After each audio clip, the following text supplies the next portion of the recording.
This is going to be a video response to Pfunk1. I was watching your video about your conversation with your daughter there. I think your video is entitled Atheist Walking, Talking, January 21st, 2009.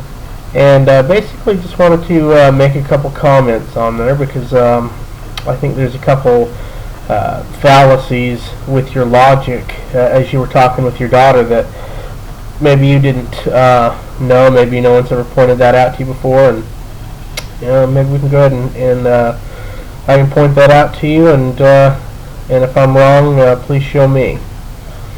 One of the first things you were talking about is you were saying you were talking with your daughter, and you said your daughter wrote an essay, and she said wrote an essay, something in fact about you and how you can be a good person even though you're an atheist.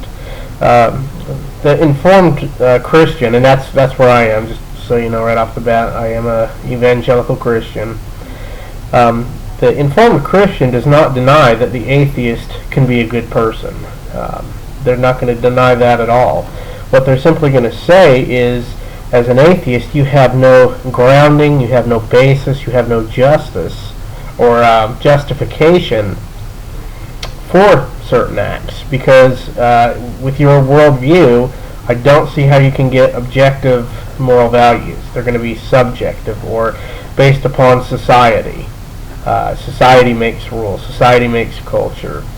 Or cultures make rules. But the problem with that is majority's been wrong many times before. Majority's been shown to be wrong.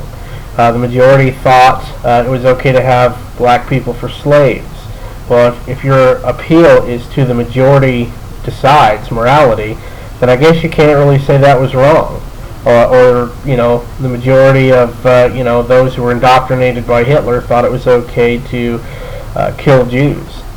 So majority certainly doesn't determine it. So I don't want to spend too much time there. We could get into that if you like. But as an atheist, I would certainly say you can be a good person. You just you have no justification as to why those acts would be called good or bad, because you've ultimately, if you take away the transcendent anchor, you have no measuring stick. If we say Hitler's bad and Mother Teresa's good, well, we're looking at a standard outside and above, beyond Hitler and Mother Teresa to make that standard. Like C.S. Lewis said, he wouldn't know a crooked line unless you first know a straight line. You don't know justice unless you know injustice, and you don't know bad unless you first know good. So the question would be, what standard do you use for calling something good or bad? The main reason I wanted to tackle this is your argument saying God can do everything, and you somehow think you're stumping the theist or stumping your daughter by saying, well, God cannot die, or if he can't die, he can't do everything. Well, you need to understand, omnipotence does not mean God can do everything possible. God can do that which is logically possible. He can do that which is consistent with his own nature. God is by nature a necessary being. He's what in theology they call pure actuality, pure existence. He doesn't have existence, he is existence, gives existence to everything else. So to say that because God cannot not be God, or because God cannot create a square circle, therefore he's not all-powerful, well, you don't understand the definition of omnipotence. God can do that which is logically possible. He can't do married bachelors or make a squared circle, because by nature they don't exist, and God is not self-contradictory and self-refuting. The second point you made, you really were talking about how God can't be wrong, and also just one point before that, you talked about two all-powerful, all-knowing, two infinite beings at the same time.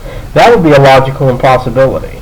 Because if you have two infinite beings that are infinite in knowledge, and they would have to be, because if they're wisdom, if they have wisdom and they're infinite, then they're infinitely wise or infinitely loving. So if you have those attributes, you cannot have two of the same beings with the exact attributes, or there's no, how do you tell them apart, for one? If they don't differ by anything, then they don't differ at all, and therefore you cannot have two of the exact same beings, because there would be no way to tell them apart. Second, the other one would limit the other one if he chose to use his power in whatever other way. So I think you're going to run into some serious problems by claiming that you can have two simultaneously infinite beings, because again, how would you tell them apart? And if you can't tell them apart by anything, if they differ by nothing, then there's nothing to differ from. Therefore, there can only be one.